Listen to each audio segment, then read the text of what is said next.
ముంబై నటి కేసుపై PCC chief YS Sharmila సంచలన వ్యాఖ్యలు చేశారు. జగన్ జిందాల్ కలిసి ఆమెను తీవ్ర ఇబ్బందులకు గురిచేశారని అన్నారు.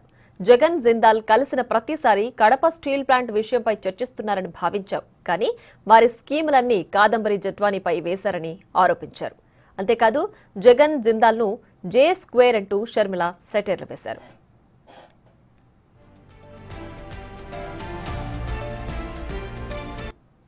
అందరం అనుకున్నాం.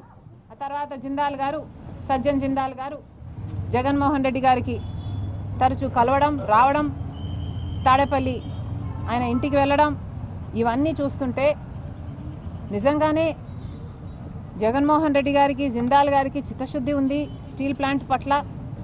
ఇక వేగంగా స్టీల్ ప్లాంట్ కట్టేస్తారు, పూర్తయిపోతుంది అని అందరం అనుకున్నాం.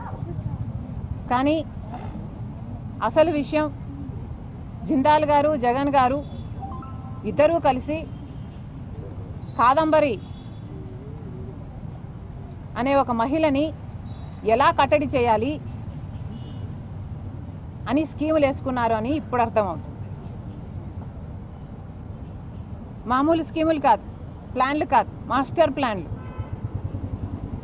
ఒక్క ఆడదాన్ని ఒక్కదాన్ని చేసి స్కీములు వేసి, మాస్టర్ ప్లాన్లు వేసి ఆమెను తొక్కడానికి చూశారు.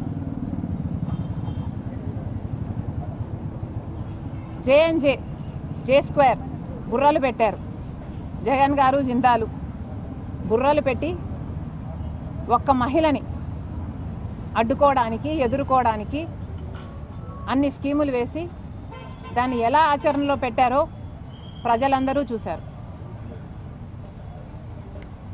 మీకున్న బుర్రలు, మీకున్న మెదడు, మీ స్కీమ్లు అన్నీ కడప స్టీల్ ఫ్యాక్టరీ కోసం పెట్టునుంటే కనీసం కడప స్టీల్ ఫ్యాక్టరీ పూర్తయిపోవు నీ పాటి.